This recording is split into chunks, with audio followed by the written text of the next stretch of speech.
As you've just heard, Jesus tells what appears to be a simple little story about a Pharisee and a tax collector going up to the temple to pray. The parable seems to be straightforward, with no mystery at all in its meaning, as if it's just black and white. And Luke tries to make it even more obvious with this introduction. He also told this parable to some who trusted in themselves that they were righteous and regarded others with contempt. In the parable, Jesus is giving us two very extreme examples that illustrate how we might see ourselves in relation to others and to God. A Pharisee who is absolutely full of himself, and a tax collector with way too much humility. It's like he sees himself as the worst example of humanity. Well, right there, a simple story got more interesting, didn't it? Because that's part of a twist. We may not feel it, but Jesus is turning their world upside down. They respected the Pharisees, and they did not respect the tax collectors in that time. I don't know that we do in our time either, but that was really bad back then. But the Pharisees were dedicated to their faith. Tax collectors were dedicated to supporting an unjust political system and making money for themselves in the process. The Pharisee is supposed to be the one who goes home justified, not the tax collector. Well, it is just like Jesus, as you know, to upend our assumptions. Like, for instance, the evil Samaritan who turns out to be the hero in the Good Samaritan, or the selfish upstart prodigal who was given a fancy party for all of the trouble he brought on his family, or the 99 sheep who are literally abandoned to go search for the one sheep. And here in the story, the one who is ultimately justified was from one of the most hated professions of their day. Jesus likes messing with our assumptions. He likes rattling our cages and making us rethink our attitudes. It's as if he is trying to push us off balance. And on top of that, he makes these two characters so over the top in his description of the way they prayed at the temple. And honestly, I don't think Jesus really thinks that anyone fits either extreme. After all, the Pharisees acting like no other Pharisee that ever lived. I'm the greatest. I'm the best. Maybe there was a boxer once upon a time who kind of had that attitude.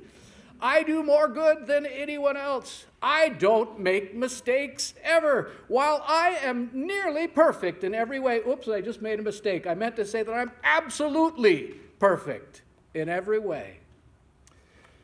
Now, we have probably known people who tend to hover at that end of the spectrum, people who sometimes look down their noses at those they think are beneath them. Now, think about that phrase. Just thinking that there are people beneath them is most of the problem. For such people, it's as if there's a hierarchy of humanity. And in their minds, some folks just naturally were going to be on the top.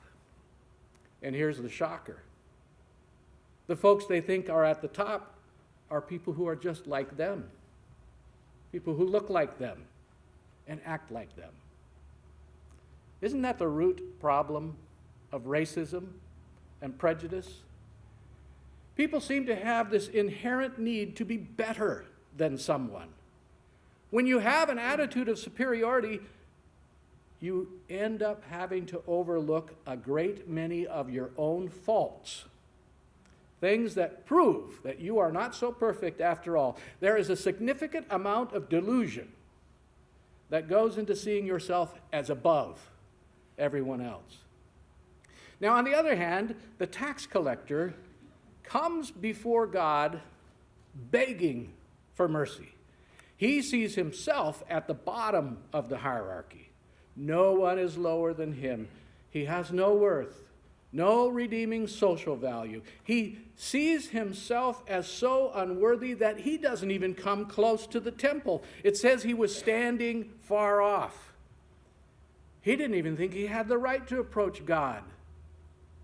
So way back there at the far end of the fellowship hall, this fella is literally beating himself up and crying, "God, be merciful on me, a sinner."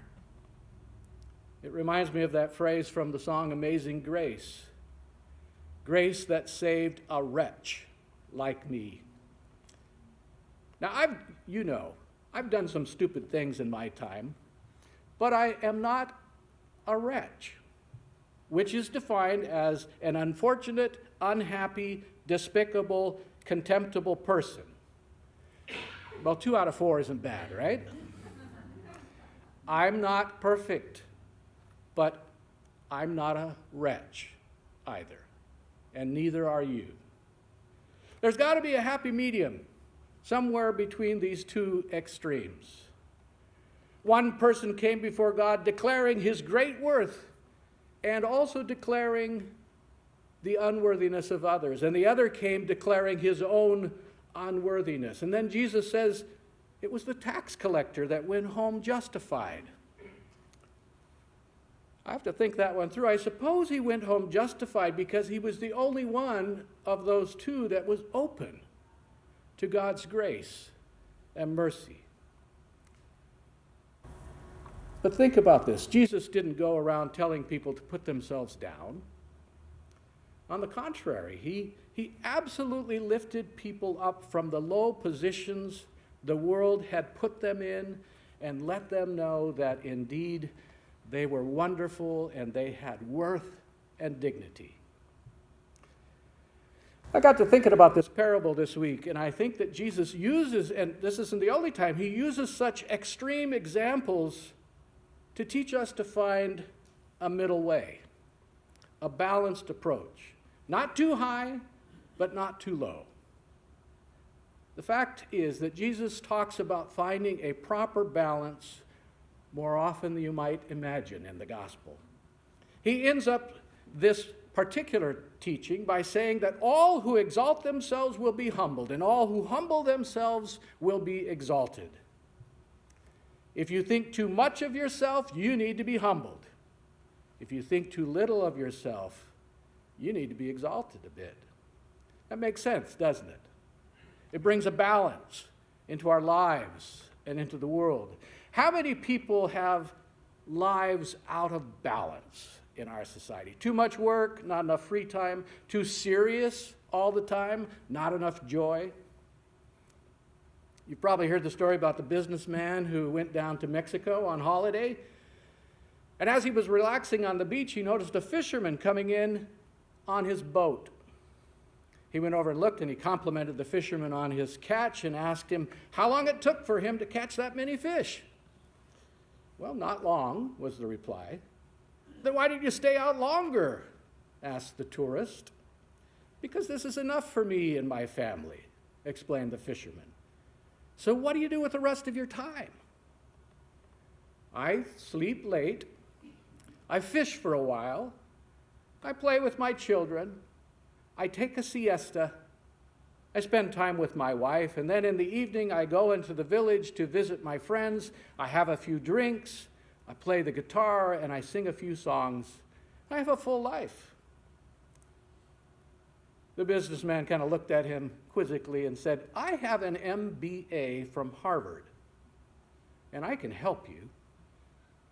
You should spend more time on the water fishing, and then you can sell the extra fish, make more money, and then buy a bigger boat." The fisherman said, "And after that?" "Well, with the extra money from the bigger boat, you could buy 2 or 3 boats and eventually hire more people to operate a fleet of fishing trawlers. Instead of selling your fish to a middleman, you can start to negotiate directly with the processing plant. And after a while, you'd be able to open your own plant. And then you could leave this little village for Mexico City or eventually New York. And from there, you could operate your whole enterprise. Well, how long would that take? Asked the fisherman. 20, 25 years. And after that? Well, my friend, that's when the real fun starts. When the business gets really big, you can sell stock in the company and make millions. Wow, millions? What happens after that? Asked the fisherman. After that, you'll be able to retire on the coast, sleep in every day, do some fishing, play with your grandkids, take a siesta, and spend time with your wife. And in the evenings, you'll be able to go out drinking and singing with your friends. The fisherman just sort of shrugged his shoulders and walked away. Jesus talks about finding a balance. Finding a balance in other ways as well. Think about this. Probably the most famous balancing act is when he said, love your neighbor as you love yourself. I don't know about you, but did you ever have to balance equations in algebra? That was algebra, right? Yeah, a long time ago. Well, Jesus is showing us how to balance the equation of a happy, satisfied life. Your love for others, for friends, strangers, the good and the bad, is to be equal to the love that you have for yourself. I've asked you to do this before, but just imagine a world where such a balance was the norm. Something that was taught everywhere. Something that was practiced every day. Poverty ends. War and violence end. Social and financial inequity ends. But think about it. Jesus was a proponent for affirmative action a couple thousand years before it became a social program. And before Jesus, his cousin John the Baptist, we forget about this, but John the Baptist preached a similar equation. If you have got two coats, give one away. If you've got more than enough food, give some away. Even John the Baptist is telling us that there's a proper balance between excess and poverty. It's like the old farmer in church one Sunday listening to the sermon, and when the preacher said, if you've got $2,000, give one away, and he shouted, amen. If you've got more than enough food, give some away. Amen. If you've got 2 cars, give one away. Amen. If you've got 2 coats, give one away. The preacher asked where the amen was, and the farmer said, but I've got 2 coats.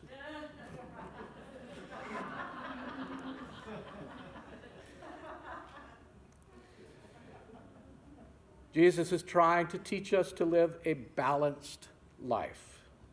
It's never easy to find the perfect balance, so don't shoot for perfection. But for starters, don't be like the Pharisee in the parable. We've already got enough people who think too highly of themselves in the world already. But don't be like the tax collector either. You are not a wretch. So let's start simply. Think of others. Care for others. And when you find yourself in need, be open to the gifts offered to you by others. Therein lies balance. Therein lies grace. Amen.